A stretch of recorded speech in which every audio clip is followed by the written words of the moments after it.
guys, Bobby Hughes here with Hollow Point Firearms, and I'm back to bring you guys video 3 of the finishing the buttstock and the furniture on the H&R Project shotgun. Alright, so I'm not going to waste any time, just going to get right into it.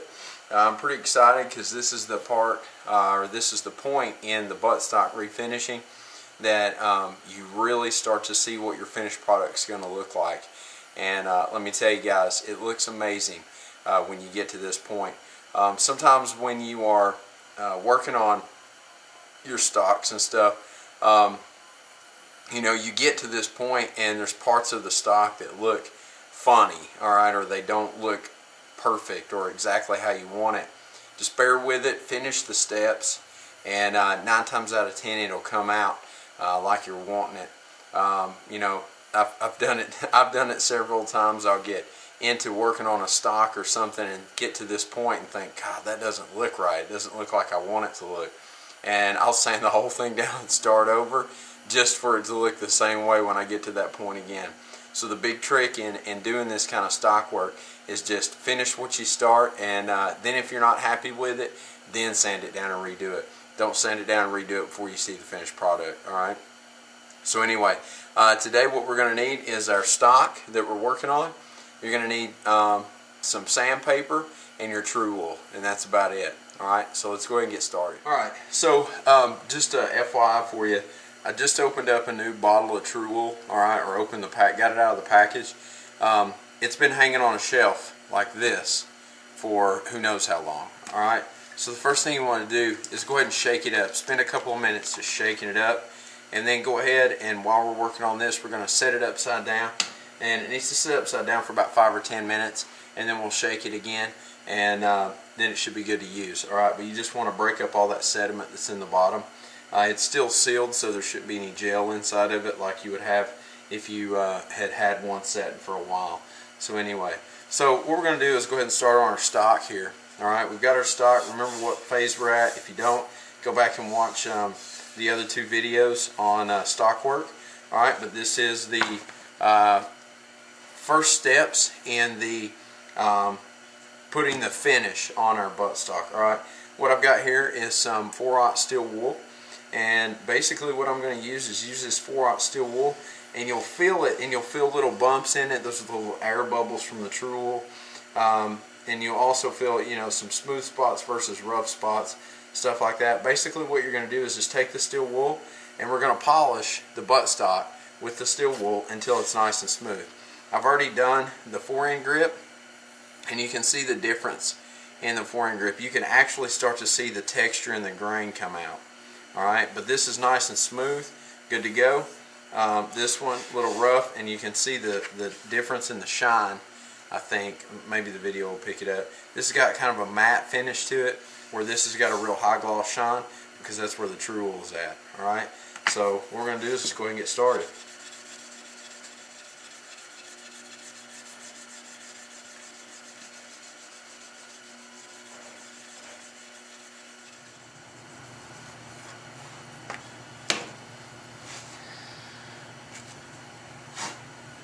Alright, once you're satisfied with it, alright, once it's nice and smooth, you don't feel any rough spots, then just go ahead and take a rag. I use microfiber because it catches all that lint from the steel wool, all those scrap pieces of lint. Just go ahead and polish it up with your towel, and it'll pull all the dust that's created from it. That's when you can really start to see what your finish is going to resemble.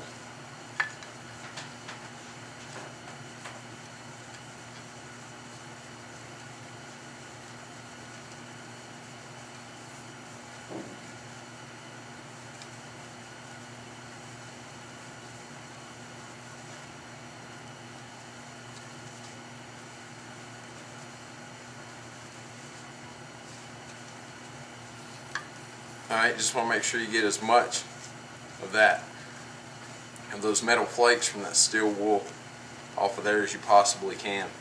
Because when you go to put your True Wool on, it's going to has a tendency to get stuck in there.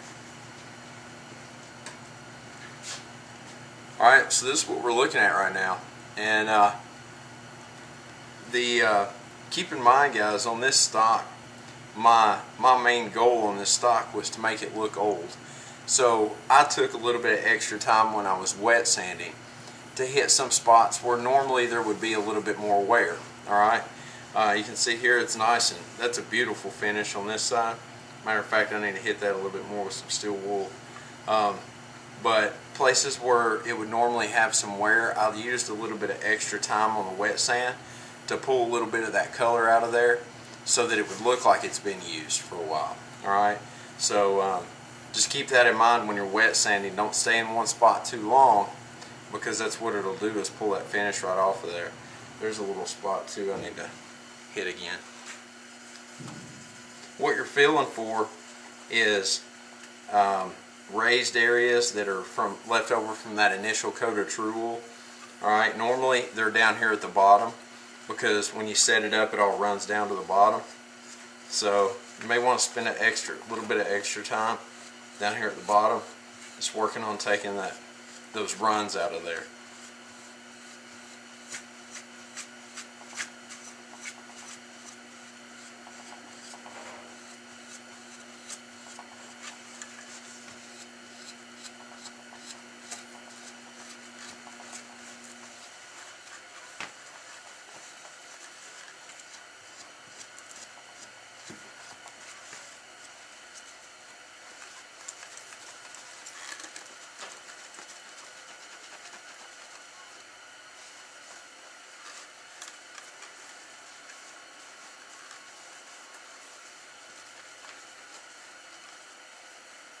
Much better.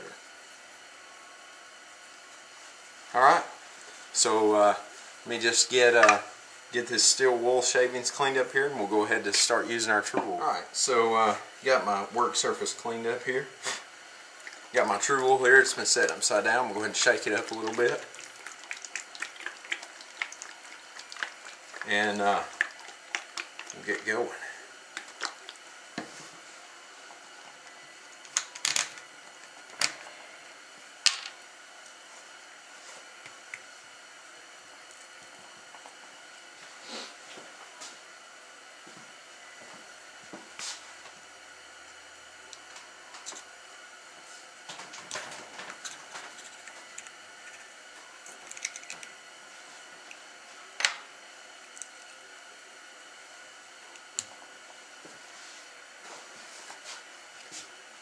I'm just going to pour a little bit of true wool in our container here. Be sure to always put the cap back on, even if you're going to be using it just for a minute, because the less oxygen it gets to it, the better. Alright, we'll go ahead and start with our buttstock. And once again, I'm just using my finger. We start at the bottom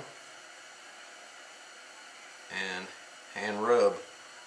This is what the hand rubbing is, what really gives you a beautiful finish. The best gunsmiths in the world use a hand rub method.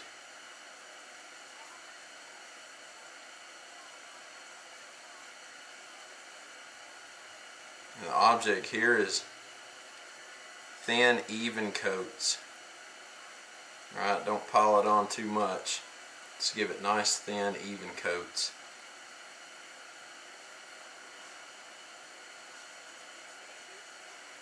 Another reason why I like to use my finger, I've mentioned it before, is because I can feel where there's no wool.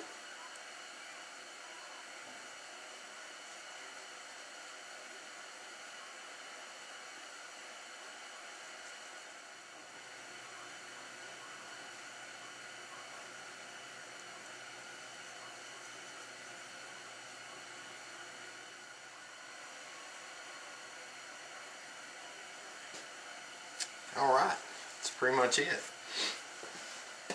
So we just finished up our first initial finish coat on our stock and 4-inch grip. And so what we want to go ahead and do now is pour our true wool back into our container.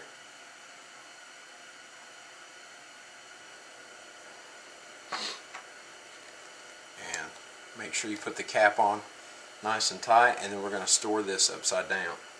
Alright, which we're not really storing it, we're just setting it aside until a later date, until tomorrow. Alright guys, so we just finished up our first stage or first round of our finish coat on our stock and 4-inch grip. Alright, so to make this video, to keep this video from going on and on and on and on, what I'll do is you're going to let this set for 24 hours. Okay, so just remember that we went from the last video where we did our initial coat of True Wool with our stain mixed in it, and we let that dry for 24 hours. Came back with some 4/0 steel wool, buffed it down to get the runs out of it and to kind of even everything up, make it nice and smooth. And then we're going to use our True Wool only, no stain in it, and put a nice thin even coat on the whole buttstock and 4-inch grip. Alright, now after 24 hours what I will do is come back, use the same 4/0 steel wool, buff it back down again, not as heavy this time. All we're doing is just knocking the stickiness, the tackiness off of the stock. We'll wipe it down with a microfiber towel and then put another layer of True Wool on that. I'll repeat that process until I have about 4 to 5 coats of True Wool on my stock and 4-inch grip. Alright, and then at that point in time I will go ahead and start on finishing the finish. Alright, and that's where we take our high gloss True Wool finish down to a satin finish. Okay, while leaving our protective True Wool on the wood. Alright, so that's it for this video, guys. Just remember, thin, even coats. Alright, don't get in a hurry and try to do a bunch of thick coats. You got to do nice, thin, even coats, and then we'll move into finishing the finish. Alright, so keep an eye out. It'll probably be a couple of days before you see the finish video, because I am recording this as I'm doing it and posting it to the internet. So it's about as live as I can get it. But anyway, guys, I hope you enjoy the video, get something out of it. As always, guys, click the like button. Leave any comments or questions. I'll be happy to answer to the best of my ability. And keep a lookout for the finishing the finish video. In the meantime, I've got parts on order for the trigger assembly in the frame. And as soon as that comes in, I will get a video posted on reassembling all the little parts and reassembling the frame. Alright, it's a job. So definitely not easy to get inside of that frame to put those pieces back in, but it's doable, and I'll show you guys how to do that. Alright, so anyway, guys, until next time, get out there, shoot some guns, be safe, and most importantly, have fun. Vote Ron Paul 2012. I'll see you guys.